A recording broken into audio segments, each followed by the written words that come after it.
रजनी को बचपन से ही पेंटिंग का बहुत शौक था। वो हमेशा से ही पेंटर बनना चाहती थी, पर उसके माँ और पिताजी ने उसको कभी भी इस चीज के लिए सपोर्ट नहीं किया और उसकी शादी नीरव से हो गई। नीरव रजनी को बहुत प्यार करता था, पर रजनी हमेशा चुपचाप ही रहती। वो इस शादी से खुश नहीं थी। वो ये शादी नहीं करना चाहती थी। उसे तो हमेशा से पेंटर जो बनना था। अपने इस सपने को वो नहीं पूरा कर पाई, इसलिए वो हमेशा उदास रहती थी। रजनी, बहुत ही बढ़िया फिल्म लगी है, कल देखने चले? नहीं जी, कल मुझे बहुत काम है, मैं नहीं जा पाऊंगी। अच्छा तो कोई बात नहीं, संडे को चलते हैं। देखिए, मुझे फिल्म देखना पसंद नहीं है। आपको जाना है तो चले जाइए।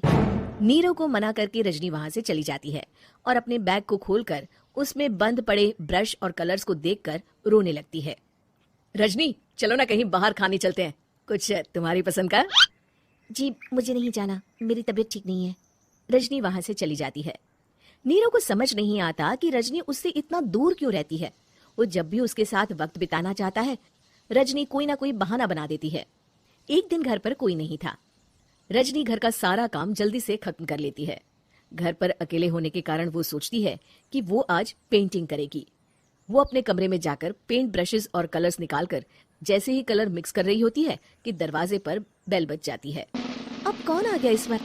इतनी मुश्किल से तो मुझे पेंट करने का मौका मिला है। रजनी दरवाजा खोलती है तो उसकी सास अपनी सहेलियों के साथ खड़ी होती है और सब घर के अंदर आ जाते हैं। अरे बहू, सबको शरबत बनाकर पिला दे, बाहर तो बड़ी गर्मी है। उफ। जी। रजनी पेंट ना कर पाने से उदास हो जाती है। उसे गुस्सा भी आ रहा होता है कि उसने इस शादी के लिए हाँ क्यों कह दी। वो रसोई में जा रही होती है कि उसकी सास उसे रोकती है। बहू, सबके खाने का भी इंतजाम कर लेना, आज का लंच तो ये सब यहीं करेगी। हाँ। रजनी बिना कुछ कहे रसोई में चली जाती है। सबके लिए खाना बनाती है। सब खाना खाते हैं और रजनी घड़ी देखती है कि ये सब कब जाएंगे ताकि वो अपनी पेंटिंग कर सके। जब शाम होती है तब सब चले जाते हैं अपने घर। अरे बहू, सब तेरे खाने की तो बहुत तारीफ कर रहे थे, सबको बहुत अच्छा लगा खाना। आपको मुझे सुबह बताना चाहिए था ना कि आपकी सहेलियां आ रही है। पता भी है कितना वक्त लगा सारा खाना बनाने में। अरे बहू, तू ऐसे कैसे बात कर रही है मुझसे? तो और कैसे बात करूं? मैं इस घर की कोई नौकरानी नहीं हूं कि इतना काम करूंगी। रजनी अपने कमरे में जाकर दरवाजा बंद कर लेती है। शाम को जब नीरव आता है तो उसकी माँ उसे पूरी घटना के बारे में बताती है। क्या? रजनी ने आपसे इस तरह बात की माँ? हाँ, और पता नहीं उसे क्या हो गया है, शाम से बाहर भी नहीं आई है। मैंने तो कई बार आवाज दी, खाना भी नहीं खाया उसने। तू ही बात करके देख ले बेटा। नीरव अपने कमरे का दरवाजा खटखटाता है। रजनी, दरवाजा खोलो, मैं हूं। रजनी दरवाजा खोलती है और फिर वापस जाकर अपने बिस्तर पर लेट जाती है। रजनी, माँ से बात करने का ये क्या तरीका है? मैंने कोई गलत बात नहीं की है। अरे तुम क्यों ऐसे बर्ताव कर रही हो सबके साथ? क्या तुम इस शादी से खुश नहीं हो? रजनी कुछ नहीं बोलती। अरे बताओ मुझे रजनी, क्या ये शादी तुम्हारी मर्जी के खिलाफ हुई है? हाँ, मैं ये शादी कभी नहीं करना चाहती थी। तुमसे क्या, मैं किसी से भी शादी नहीं करना चाहती थी। रजनी रोने लगती है।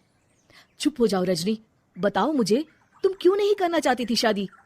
रजनी बेड के नीचे से अपने पेंटिंग्स, कलर्स, ब्रश, पेपर्स निकालती है। इतने में उसकी सास भी कमरे में आ जाती है।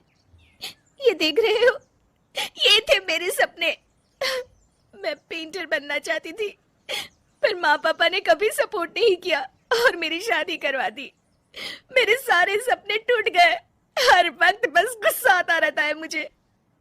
मैं जानती हूँ कि आप लोगों की इसमें कोई गलती नहीं है, पर मैं क्या करूं, मुझे समझ में नहीं आता।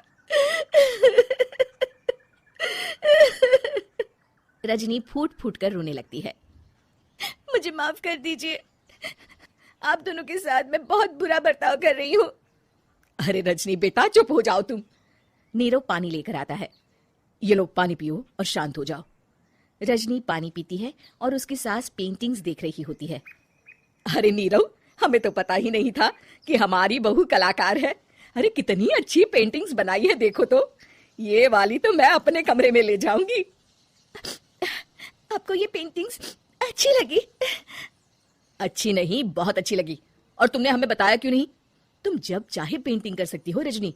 हम तुम्हारे सपनों को पूरा करने में तुम्हारा पूरा साथ देंगे। हाँ बेटा, हम कला की कद्र करते हैं। हम कलाकार तो नहीं, पर मुझे गर्व है कि मेरी बहू एक कलाकार है। रजनी, नीरव और सास तीनों हंस पड़े।